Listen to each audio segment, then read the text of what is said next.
Me. Yes. It's a public hearing. Public hearing, right. But I'm trying to do something. No. Public hearing will begin. What I'm going to present to you is the 2018 budget.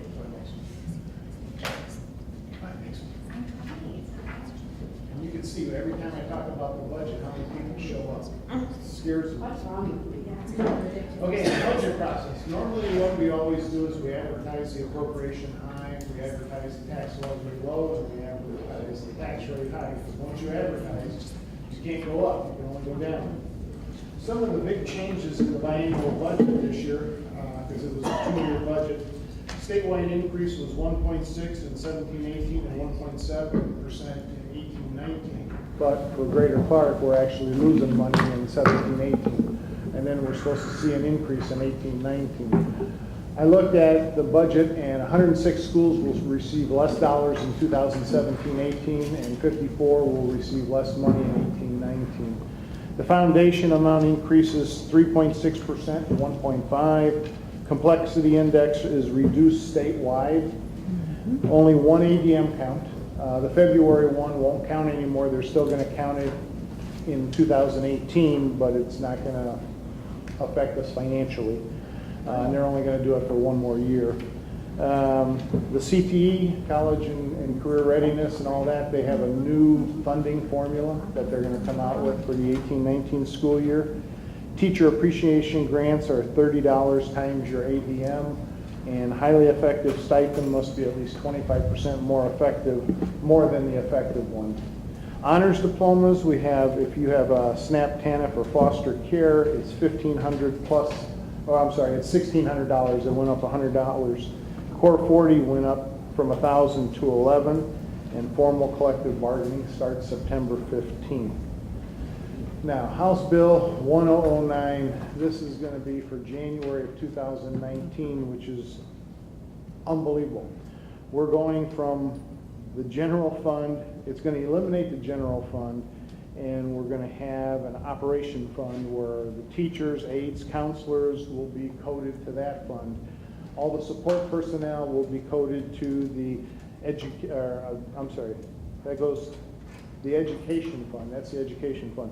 The rest of us will go to the operation fund along with capital projects, transportation, and bus replacement. So there's going to be some major changes going on in our budget in 2019. CPF and bus replacement plans, there's no advertising or DLGF approval, and it's created for local use. So once I present it to you, you either approve it or not. House Bill 1009 still talks about special education. The current severe cost or the revenue that we get is $8,800. July 1 of 17, it went up to $89.76, and August 1st, it's going to $91.56. School lunch and textbook rental will still remain separate funds, as will the rainy day fund. Waiver for protected taxes was extended to 2019. The next slide talks about it. Basically what happens is I have to keep the tax rate below the 2016 tax rate to spread our tax caps out among debt service and pension debt. That was up until last year. This year now, they say you have to be below the 16 tax rate plus the 16 levy to spread your tax rates out. I talked to Dr. Mellon, and we're going to talk to our legislators about killing it after 2019. Why are they holding us to 2016 numbers? We don't know. It's going to eliminate a lot of schools from spreading that tax cap out. So, the referendum and remonstrance process, uncontrolled projects currently are our $2 million projects that we come to you for board approval. Starting in January of next year, it jumps to 5. Your controlled project remonstrance currently is $5 million, goes to $10 million. And controlled project referendum, currently 10, goes to 15. Education fund referendum was for 7 years, now it's going to 8 years. Tuition support. In 2017, we get $5,893. In 18, it jumps up $63 to $5,956, and in 19, it jumps up $76 to $6,032. That was all the budget stuff that happened this biennial. Oh, that looks good. Okay, in the general fund, I show you the estimated revenue and the expenditures. State support I show going down from $69,000,001 to $67,600. Everything else kind of stays the same. A little bit more on interest, a little bit more on transfer tuition, $100,000. A little bit less on fees, a little bit more on rentals. Public Law 874 was the impact money that we got from the federal government for all the federal lands at River Ridge. So we're not entitled to that anymore. ROTC, I upped it by 10,000, and then the other I put $1,460,000. That's my catch-all. So when you look at the revenue, I'm down about $550,000. When you look at the expenditures, they're kind of the same, ups and downs. Going through it, in 2017 we were at $70,295,000, and in 18 I'm projecting $69,717,000. For a bit of a decrease. When you look, next, one more. Okay. When you look at the general fund expenditures, 71% of our general fund budget is salaries, 22% is fringe benefits, so you're looking at 93% of our budget is salary and fringe benefits. So we don't have much money to play with anywhere else. Okay, debt service. Revenue. Down a little bit in total. Next one, when you go to the expenditures, we're going up about $3.2 million. That's because of the different bond issues. The $22 million will start impacting 2018. And that was basically the big thing in debt service. Pension, it went from $726,000 to $1,285,000. That's because I was playing with the property taxes, trying to keep it under the amount of money that I needed to. So in 18, I'm going to bring it back up to where it should be. Pension, debt, expenditures, these are fairly consistent. It just goes down a little bit, a couple $100 each year. Capital projects, we're advertising for 2018, approximately $7.4 million. The final levy will be anywhere between $5.1 and $5.6 million. The advertised budget will be reduced, and we already have an estimated circuit breaker impact for 2018 of $1,328,000. So that's better than the $2.9 million I've seen or the $2.3 million. Looking at capital projects revenue, I'm showing the increase mainly is in property taxes, which I know we won't see, but I had to play it safe and increase the amount of money there. And when you look at the capital projects expenditures, again, we kind of build it high and then we'll cut once we get our 10, what is it, There's some numbers there. yeah, the approval from the state. I can't think of what it is. So that'll come down. In the transportation fund, the levy cap for 2018 is estimated at $5,351,000. That would be our property tax, and we're looking at a circuit breaker loss of $909,000 if we don't spread it out. That's 4% or $205,000 increase over 2017. That's the cap. We can only go up 4%. The estimated property tax cap loss is a net loss of revenue of $703,000 is what you're looking at. We have a 4% growth factor, so the state is telling us how much money we can go up in our levy and our property taxes. Looking at the operating revenue, I've gone up about $350,000, mainly in the property tax area, just to keep it high. Transportation operating expenditures went up $1,700,000. Vehicle insurance jumped up. That was a big one because of all the new buses that we're getting. I figured that's going to go up. Maintenance of fleet went up, and that includes the fuel for all of our vehicles. So that was that information. Transportation operating expenditures, when you look at the salary there, we're looking at about 70% of the transportation budget is salary and fringe benefits. In the bus replacement fund, it's a 12-year fund for the years 2018 through 2029. This fund now also has a maximum levy that we can go up, and it's also 4%. So the levy increase is only going to be another $55,573, with an estimated tax cap of loss of $245,000. So we're actually going to lose $190,000 in this fund. Bus replacement went up about $200,000, and that's mainly in the property tax revenue. Everything else was fairly consistent. Bus replacement expenditures, I went up about $250,000, and that was mainly in contracted services, just to keep that high, not knowing how many contracted drivers we would have. Rainy day fund, I'm just showing $1.5 million in revenue transfers and expenditures of $1.5 million. We just do that as we're moving money in and out. Assessed valuation history, I just want to show you where we were. In 2009, we were at $2,514 million, and the tax rate was 83 cents. 8 years later, our assessed valuation is $2,522 million, and our tax rate is 84 cents. So you could see in 8 years, we went up $8 million in assessed valuation. So I would have liked to have seen it a lot better. Next one is our tax cap losses. This is always an interesting one. Since 2010, when the tax caps first hit us, because it was voted into the state constitution in 2009, overwhelmingly 85% to 15%, Clark County has lost $81.5 million during that time period, and Greater Clark has lost $17.1 million. So we've lost 21% of the total. That would have been nice if we had that $17 million. Now, expected appropriations, I always give you this one.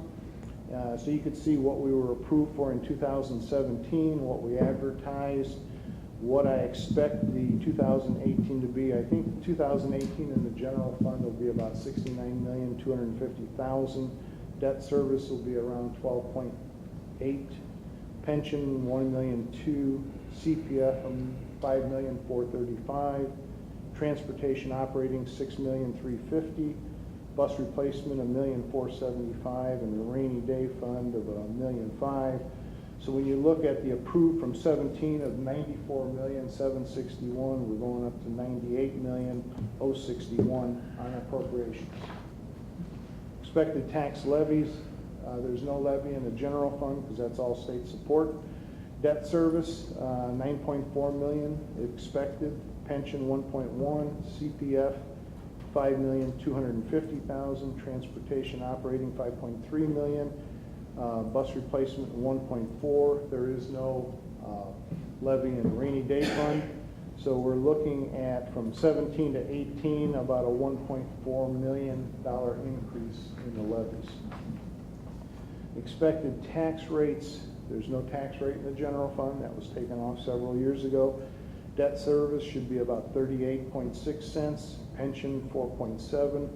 CPF, 23. Transportation operating, 21. Bus replacement, 6 cents. So I'm looking at about 94 cents versus 84 that we were at this year. Current and future budget issues. There's a new law on spreading tax caps over protected funds. That was at House Bill 1009 that I already talked about. Circuit breaker issue is continuing to be a major factor for CPF, transportation, and bus replacement. 2018, I said we'll lose $2.5 million. That was my estimate, and the state's coming in at 1.3, so we'll see who's closer. We're going to have an education and operation fund, combining all these funds. Every month, I'm going to have to come to you. All the state tuition support, the $5.6 million that we get currently monthly, will go into the education fund. Then I have to come to the board every month and transfer a portion of that out to the operation fund. So every month we'll be doing transfers of money out of the education fund into the operation fund. We want to have competitive salaries for all employees, and we're also worried about the Affordable Care Act. Where is that going to go? How is that going to impact all of us? Another thing is farmland assessed valuation continues to decline. This was approved last year. In 2016, the acre of farmland was worth $2,250, and now in 17 it's $1,960. 18 it's going to drop to $1,770, 19 $1,460, and you can see 2020, 2021 and 22 it'll bottom out at $1,070, less than half of where it's at now. And then October 17th we will have our budget adoption, and I'm open to questions. Help me understand what possible advantage there is, and I know we have to do it, but help me understand or think like the folks that came up with this, why we would put all of our money into and then have to transfer it every month into operational. Is there a reason for that? I don't know. I mean, when we heard about this, we were just flabbergasted. Okay. I mean, we had business managers sitting down with the DLGF trying to explain it to them and also to the legislators, but it just didn't sink in. The only thing I could think of is that all your money would be easily detected in one place, or Well, not all of it. But part of the conversation was to allow for flexibility of funds being moved internally. So that was the conversation. You had education fund and operating fund, and then like within the operating fund, Tom, I thought the operating fund also included your tax-supported funds, right?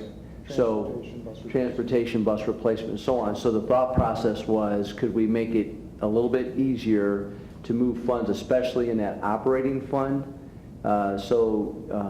It gave districts some flexibility, although those details, to my knowledge, have not been worked out yet. we've always said you can't commingle the money. I mean, you can't spend general fund money on transportation. Here's what the thinking was, I believe, and Tom, correct me if I'm wrong, but the thinking was that, say for example, if we didn't need to spend money on buses, replacing buses in a given year, it was more important for us to put more money in capital projects, or we had to pay more for salaries or gas in transportation. It was supposed to allow for some type of flexibility between funds, which in a way makes sense. Yeah. But the devil's in the details, and what does that mean? And then, but the other part of that is, and it's complicated, is this whole idea of inside the education fund, if there are dollars that we have to transfer over from education to operating on a monthly basis, you know, I don't think that was the original intent of the people who thought this through. It's truly trying to figure out what is operating and what's education. So it's like everything else. I think they thought that they were going to try to make it more flexible for educators, but yet the details of it haven't totally been worked out, and hopefully they'll still do that before it takes effect. Yeah, and it goes back to the 65% rule, where they wanted 65% of your budget going into the classroom, and I think this is their way of trying to get it that way. So we'll see. I mean, it's just very early in the process. We haven't seen any details. They're going to come out with new chart of accounts for us and everything, so it'll be interesting how this is going to work. We're going to have some major courses on it, and then when we do the budget for 19, that'll be interesting too. You know, 'cause now we're used to doing all these separate funds, and we're only going to have 2 funds. So I don't know. It's Okay. up in the air. Have you heard of anyone wanting to start a campaign to take tax caps off? No, that's in the, Maybe we should start that. well, that's in the Constitution now. Well, they put it there, they can take it out. Yeah, that's true. I like that idea. Let's start that. Yeah, so separation of church and state. We know how that's working out with vouchers. Thank you, Tom. You're welcome. Anything else? Very informational. I tried to go through it quickly. Yeah. Good So job. with these flooring. Are there any citizens who would like to comment on the budget? No? Okay. So then with that, we will move into our regular board meeting. Do I need to officially say that Yeah, hearing, closed. the budget hearing is closed? Thank you. Yes. And so then with that, we will move into our regular board meeting. And Renee, if you would please show all board members present except Mr. Pavey, Dr. Clayton, and Mrs. Zolman. And then let's please do the Pledge of Allegiance together. I pledge allegiance to the flag of the United States of America and to the republic for which it stands, one nation, under God, indivisible, with liberty and justice for all.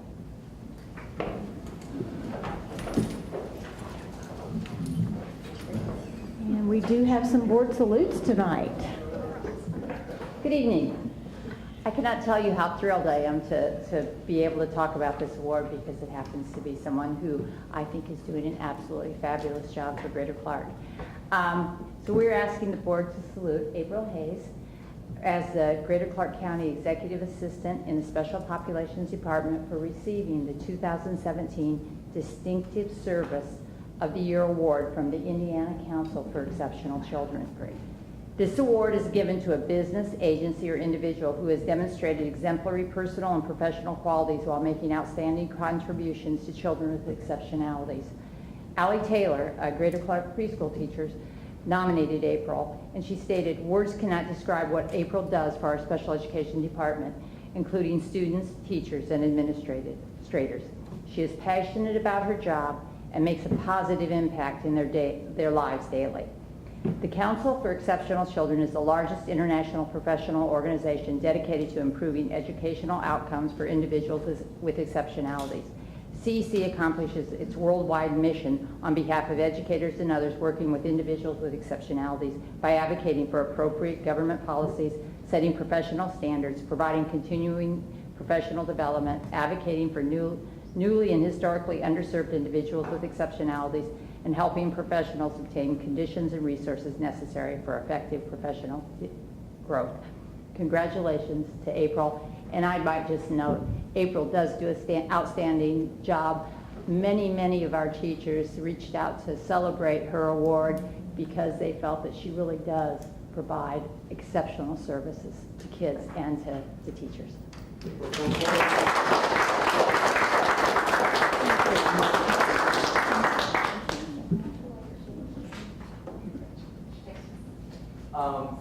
I had the good fortune, come over here, you're in the spotlight. So everybody can see you. Yeah. I had the good fortune of being able to speak to the group last week, and unfortunately April was not able to attend. So both myself and Allie, who was there, had the honor of accepting an award on behalf of you, which we presented to you, of course. But in addition to that, you know, April, you were very familiar with our Pride program. And even though this is a small token of our appreciation for all that you do, it stands for a lot because it says that this is a person who is doing tremendous work to benefit our students and our staff and our school corporation. So please accept this Pride Award on behalf of our board and on behalf of our central office staff. We're so very proud of you and thankful that you're part of our team.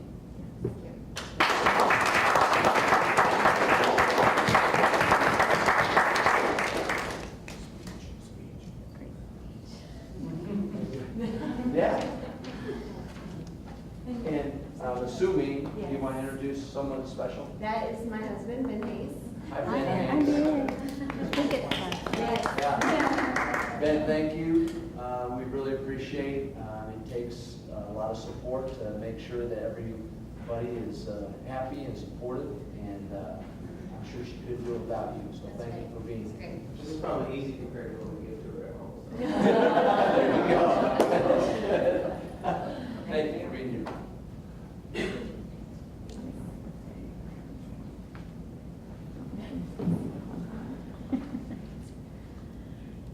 Right, so with that, we will move into approval of tonight's agenda, and I'm not aware of any changes, so I do need a motion to approve.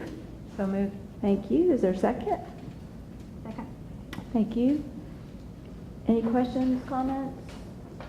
All right, all in favor of approving tonight's agenda as presented, please raise your right hand and say aye. Aye. Aye, thank you. So with that, we'll move into approval of minutes from previous meetings. We have executive, regular, and special. Someone could make a motion to approve those. Motion. Thank you. Is there a second? Thank you. Questions, comments? All right, all in favor, please raise your right hand and say aye. Aye. No public comments tonight. All right, so then with that, we'll move into our consent agenda, items 1 through 5. Thank you, Mrs. Kraft. Second. Thank you, Teresa. Is there any question, comment? All right, all in favor, please raise your right hand and say aye. Aye. Aye. Next, we have gifts to buildings. It looks as though we have $4,682.44. And I know this is my district, but still, for the PTO at Parkwood to raise that kind of money for after-school enrichment is amazing. Because that is a community of people who do not have a lot. And so it shows that they have a lot of encouragement from the parents, and I'm proud of them. So I move that we accept it. Is there a second? Thank you, Teresa. Any other comments? All right, all in favor, please raise your right hand and say aye. Aye. Aye, thank you. And then next we have action items. We do have some first readings on Neola policy updates. Doesn't require any action. April? It doesn't, board, but I'm here to give everybody an update on where we are with these updates. This is the first reading. I'll come back in 4 weeks for the second reading and adoption. With this first reading, I'll let everybody know that I've met with Dr. Clayton to discuss the policy updates and answer a couple questions that he had. Met with, of course, our council members and their departments. Met with the Neola representative as well. And then this will go to our Teachers Association later on this month at our monthly meeting as well. And I will share these policies with them ahead of time so they can review them and ask any questions they might have. These updates from Neola with this go around include mostly some technology updates, a couple of new policies and revisions. I'll just highlight a couple of the more practical policies. 5136 is actually a replacement policy. A replacement policy takes an old policy and when there are so many revisions, they just make a replacement. This particular policy addresses student use of personal communication devices in the classroom. And those personal communication devices include computers, laptops, telephones, tablets, and specifically it outlines that the use of these devices are not to be used in gymnasiums, locker rooms, bathrooms, anywhere where there's an expectation of privacy. It also addresses that these devices are not to be used to threaten, embarrass, humiliate, harass, intimidate others, and also not to be used in a manner that would be fraudulent or cheating. It's common sense, but it's now our policy, so students are very much aware of what they can and cannot do with their technology. Another policy, 6330, it just puts into writing what is already in Indiana statute, and that is that all contracts have to be approved by the board. So that's now in our policy. Policy 8355 is a new policy, and it addresses audio and video recordings in the classroom by others, such as a parent sending a recording device to school with their child.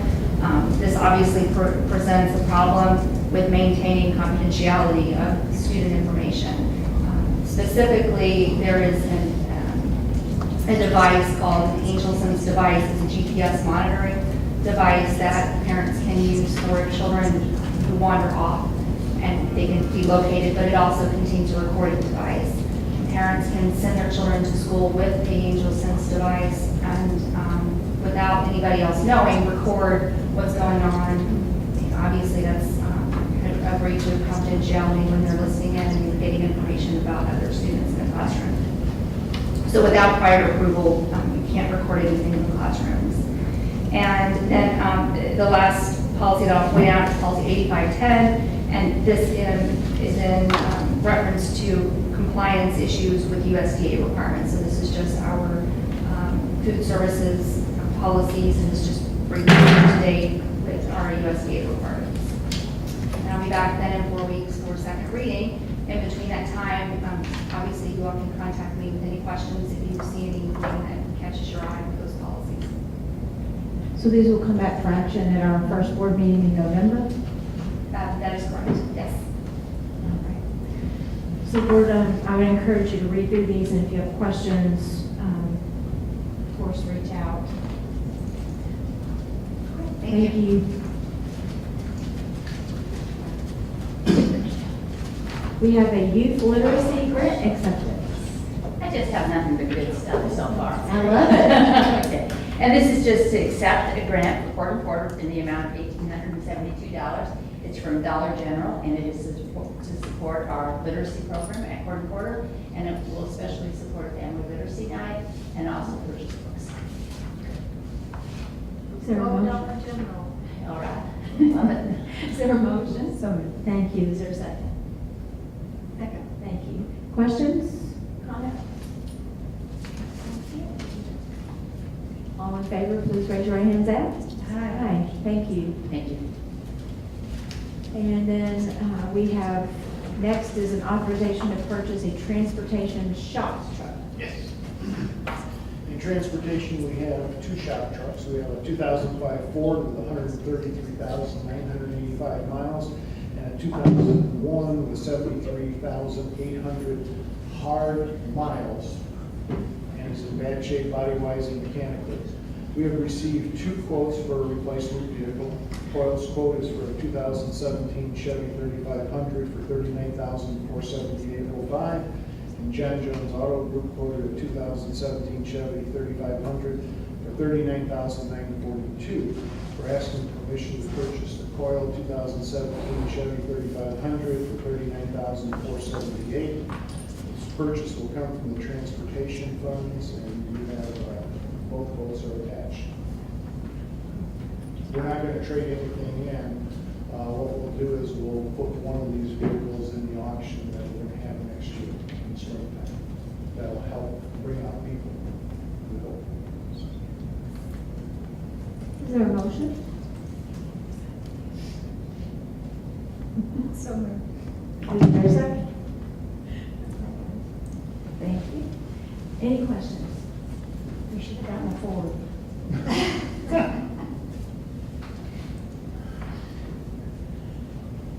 Comments? That's it. All in favor, please raise your right hand and say aye. Looks like it's 4-0. Thank you.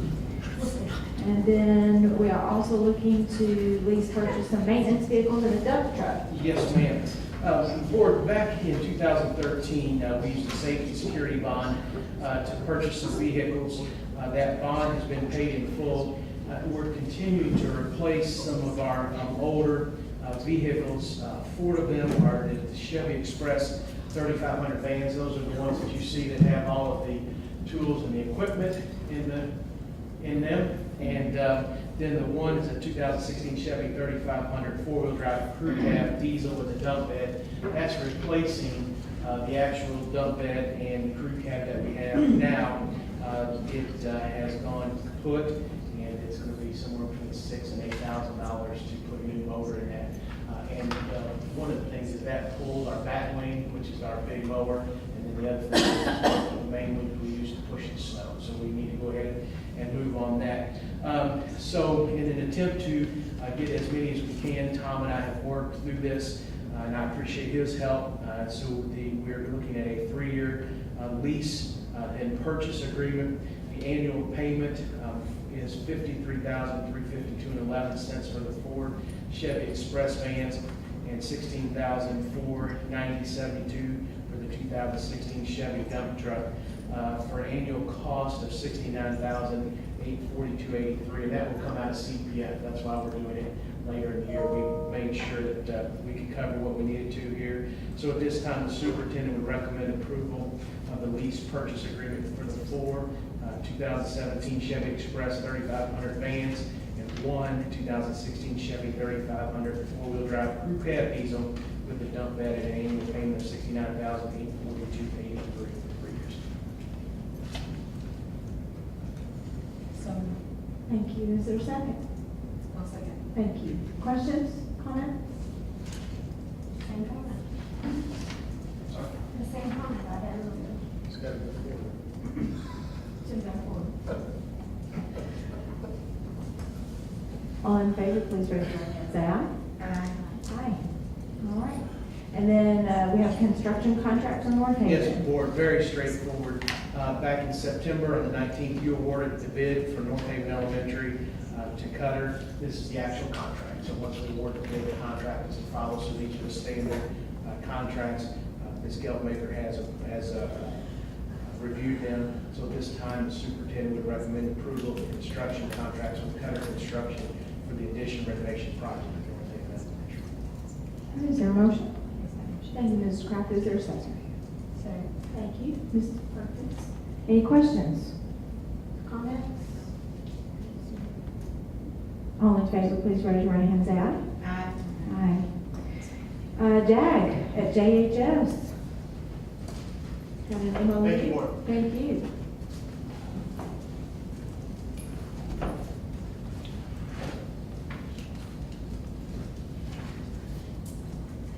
This evening in your board packet, you have the JAG Program Partnership Agreement for 17-18.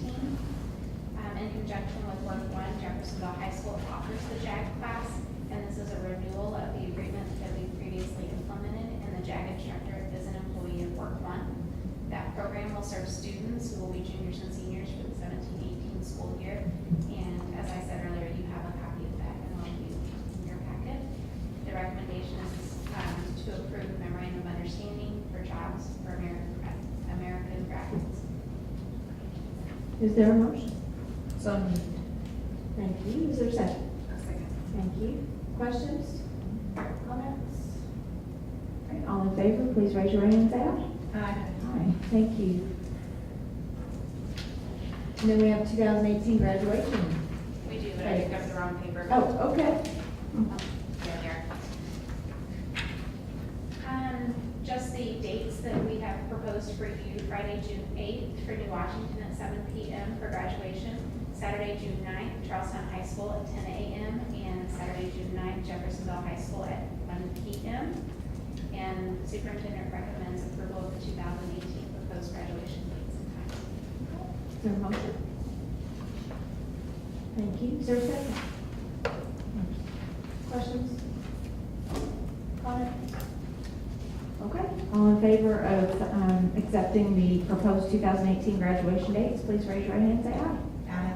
Aye. Thank you. And last, we have contract. You're back. I am back. And these last two times were really positive. This one's really positive too, but my house will take a minute. And basically, this is an opportunity for us to work with Kathy McKenzie. Kathy was a teacher for us for many years, excellent teacher for us. She retired, I hired her back, and she came back and taught preschool for another year for us, and she was great. She said, enough. So she retired again, and then we talked about the possibility of her helping us with some of our really difficult sort of kids. Not only have cognitive impairments, but also have some really serious behavior issues. Kathy's technique for that is going into a classroom, working directly with the child, and then sharing methods with the teachers in order for them to be able to really work with that child, and then kind of monitoring that. The contract asks for, I think, up to 500 hours at a cost of $26,000, which would be paid out of federal funds. And Kathy has assured me she's not working that much. So what we did the reason we put it in hours was, so if we had a very difficult situation, she could come in and work several days in a row with that child, but then we might not see her again for several days, and that's okay. But we have already identified some kids we'd like to work with, and with your permission, we can start on that, and then we can come back from fall break. Is there a motion? Thank you, Mrs. Kraft. Second. Thank you, Teresa. Any questions? Does Ms. McKenzie work with the parents of these children at all? We didn't really talk about that, Teresa. She can. I mean, she's very effective with parents also. Seems that she's got some techniques that seem to be working in the classroom. They probably, I would assume they have some issues at home too. Sometimes, and Sometimes not. Yeah. I think one of the things she can do for us is work with the teacher and how she can work more effectively. Okay. All right. Thank you. Okay. Any other questions? All in favor, please raise your right hand and say aye. Aye. Aye. Thank you. Thank you. All right, with that, we move into board reports or requests. Ms. Hutchinson, do you have anything? Mrs. Kraft? No, thank you.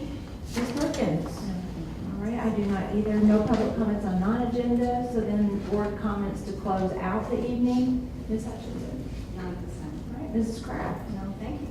Ms. Fry? Yes. You know, sometimes you believe that you're working with a group of talented, innovative, and cut above folks. And I don't keep it a secret that I feel that way about our superintendent and our board and his team.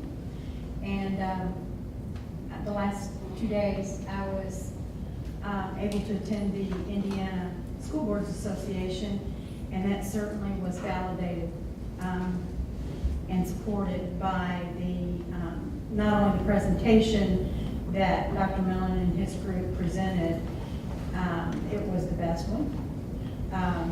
And that's just not my opinion. I listened to other people that were there. It was very informative for Next Gen. The thing that I wish that there were more people here tonight, or at least the newspaper or something, because I don't think we realize how our school corporation is viewed outside of this community. We are somewhat seen as rock stars and leaders of the pack. So I thank you.